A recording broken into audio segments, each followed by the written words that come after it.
Your gin and tonic is watered-down battlefield medicine, and that bitter sip helped decide which empires could survive the tropics. But here's the curiosity gap. If the original ingredient was that powerful, why is it basically a flavoring today? Let me ground this fast. That bitterness comes from quinine, a compound from the bark of a mountain tree called Cinchona, the fever tree. By the end of this video, you'll know where quinine really came from, how it got turned into global power, and why the modern version you drink is mostly a ghost of what it used to be. Here's the first payoff right up front. Modern tonic water is legally capped at about 83 milligrams of quinine per liter. Historic medicinal tonic could be around a gram per liter, more than 10 times stronger. That means if you tried to get a real therapeutic quinine dose from today's tonic, you'd be looking at something like multiple liters just to get in the ballpark. And no, don't do that. Quinine is a real drug with real side effects.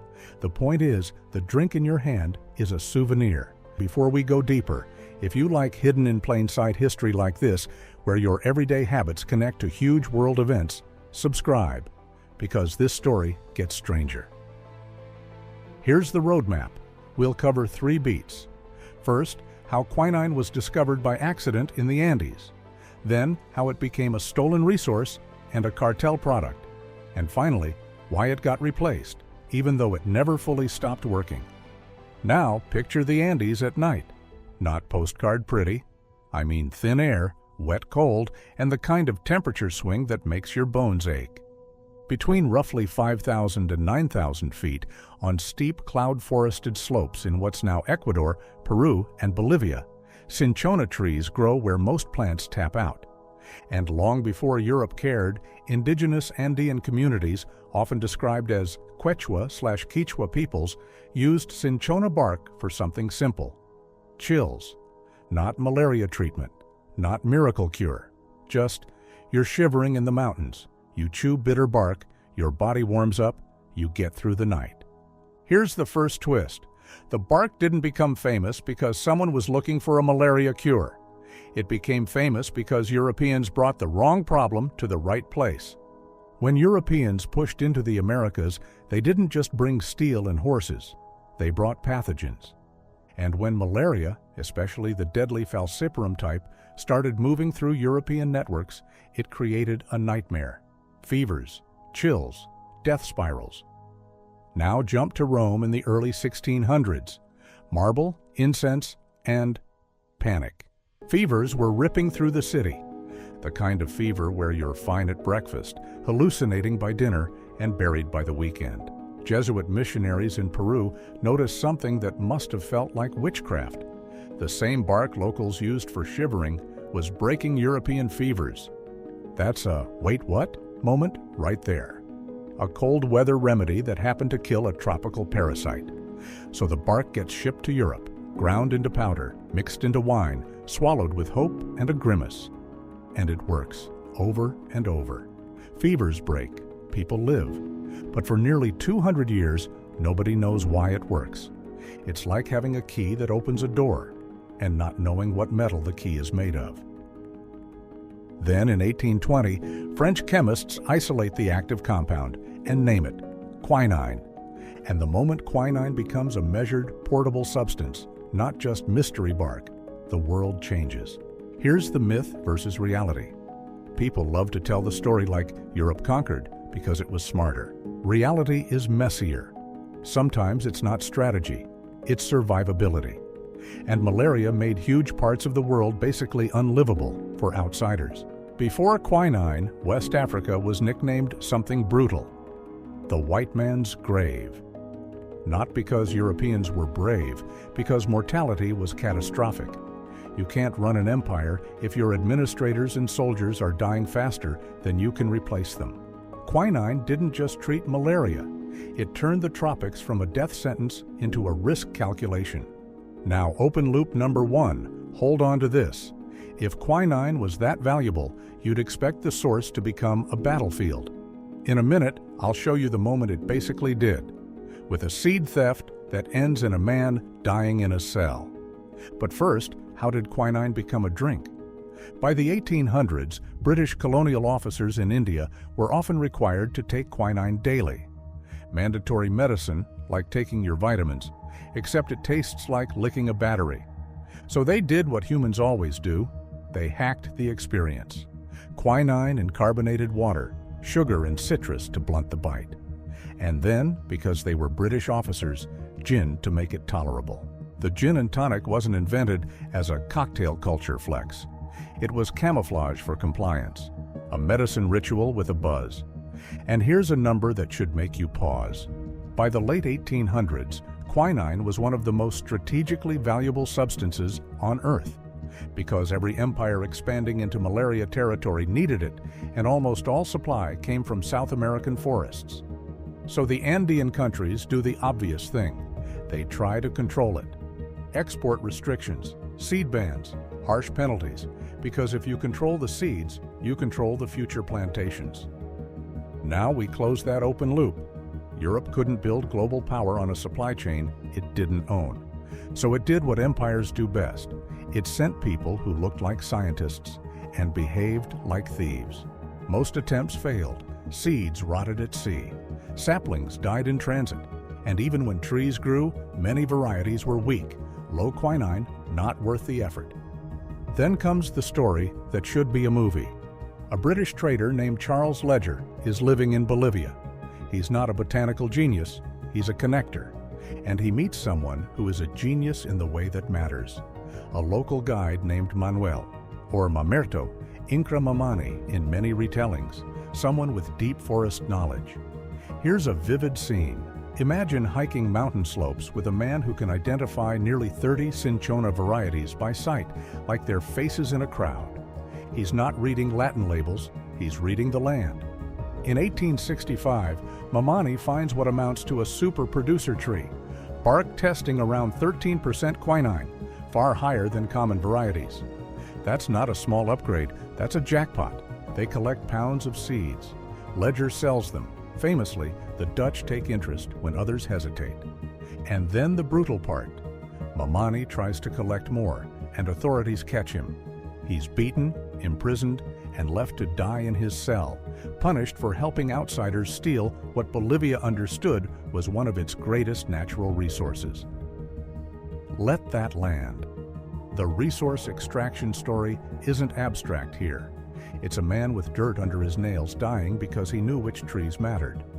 Now the Dutch take those seeds to Java, and Java isn't just a place they planted trees. It becomes a machine. They build plantations at scale, tens of thousands of hectares.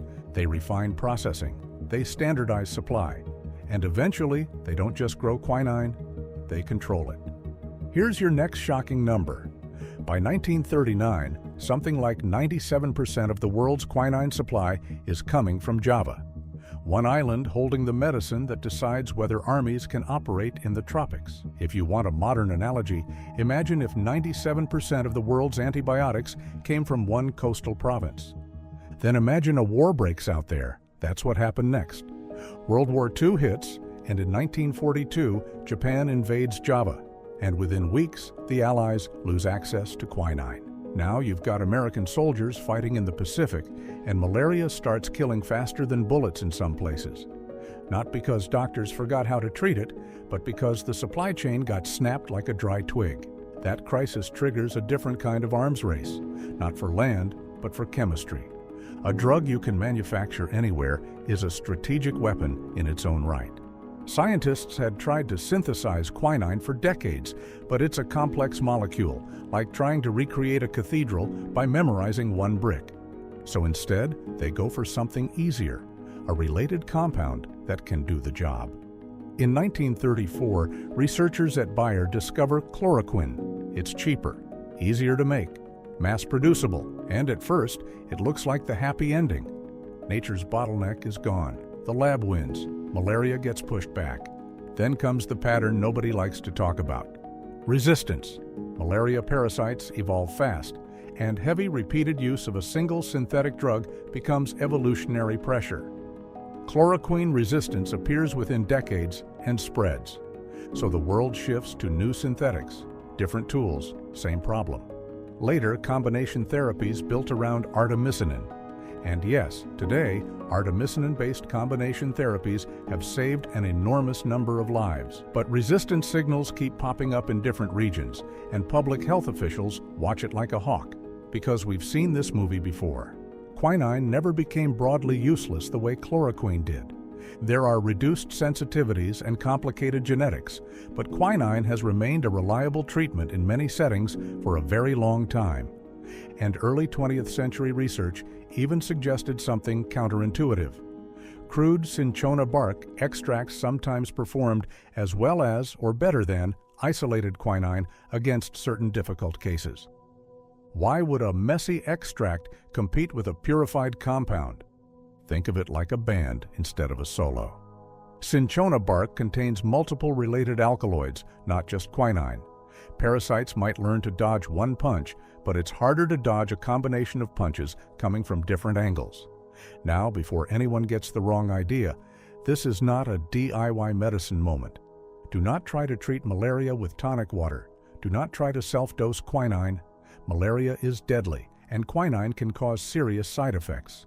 Treatment belongs with medical professionals and proven dosing. The question here is bigger and simpler. If quinine stayed useful, why did it fade out of the center of the story? Here's the economics without conspiracy answer. It's hard to monopolize a tree. Cinchona is picky, but it's not magical. It wants cool temperatures, roughly 50 to 70 degrees Fahrenheit, high humidity, no frost, and usually mid to high elevation slopes. It's a specialist. And there's another twist. Open loop number 2.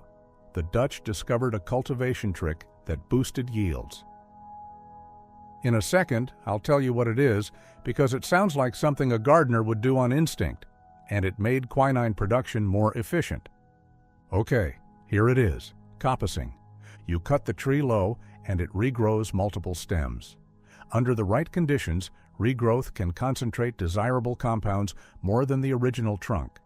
In plain language, you don't have to kill the tree to harvest medicine. You can manage it like a renewable crop. Here's a question to keep you engaged.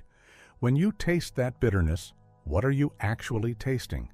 Not just quinine, you're tasting the afterimage of a time when medicine decided borders. And you can see the proof hiding in plain sight. That 83 milligrams per liter cap. Not enough to function as the colonial daily dose. Enough to say, this is tonic, and to give you the bite that makes gin taste crisp. Now I want to stay in one lane, so I'm not going to spiral into everything is rigged. But it is fair to say this.